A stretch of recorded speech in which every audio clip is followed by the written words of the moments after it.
ninkii ayaa rasaas ka furay gudaha saldhigga booliiska balse askarigii durbaba ma uusan dhiman. Wuxuu isku dayay inuu gaaro albaabka si uu digniinta u shido laakiin wuu ku guuldaraystay. Markaas ayay laba askari dib ugu soo laabteen saldhigga.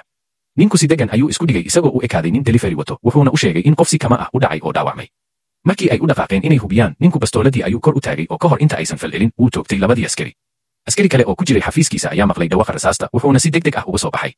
Ninku haddana wuu isu ekaysiiyey nin delivery balloon sida isagoo leh wuxuu keenayaa baloonyo. Baloonyada ayuu mar kale u adeegsaday inuu isku dhunto kadibna wuxuu ka daba dhigtay rasaas. Askariga ayuu dhulka ku tuuray isagoo ku jeesjeesaya. Ma dhammaantiin booliiska saldhigan waxaad tihiin doqono.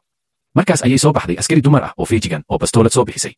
Ninku si dhaqso leh ayuu u soo qaatay qori weyn taasoo ku khasabtay in ay dib u gurto.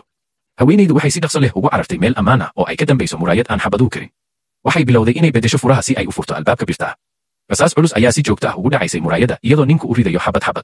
Ugu dambayntii muraayaddii way dilaacday. Ka hor inta uusan mar kale toogan rasaastii ayaa ka dhamaatay.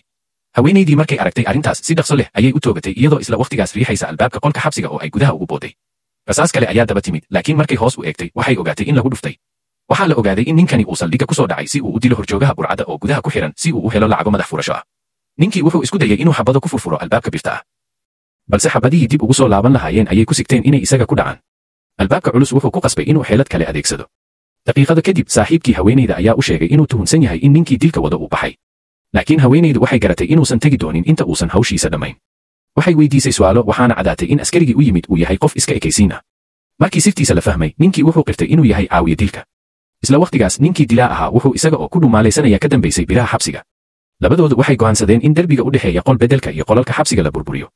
Wax yar kadib dhawaaqa dube derbiga ku dhaca ayaa ka yeeray. Derbigu wuxuu ku dhawaaday inuu dumo haweenaydiina waxay ku qasbanaatay inay sii dayso horjoogihii burcadda si uu u soo qaato sanduuqa gargaarka degdega ah. Markaas ayaa askarigii batroolka ahaa oo bannaanka joogay soo noqday. Saldhigga wuxuu ku arkay cidlo, rasaas dhulka daadsan iyo codka derbiga la garaacayo. Markay galeen waxay arkeen ninkoodii oo derbiga burburinaya. Ka hor intuusan waxba garan ninku wuu toogtay labada askari. Si lama filaan ah horjoogihii burcaddu wuu ka soo booday. Ninkii dilaa ahaa oo cabsi ka qaaday muuqaalka ninkaasi markiiba wuu ka cararay isagoo argagaxsan.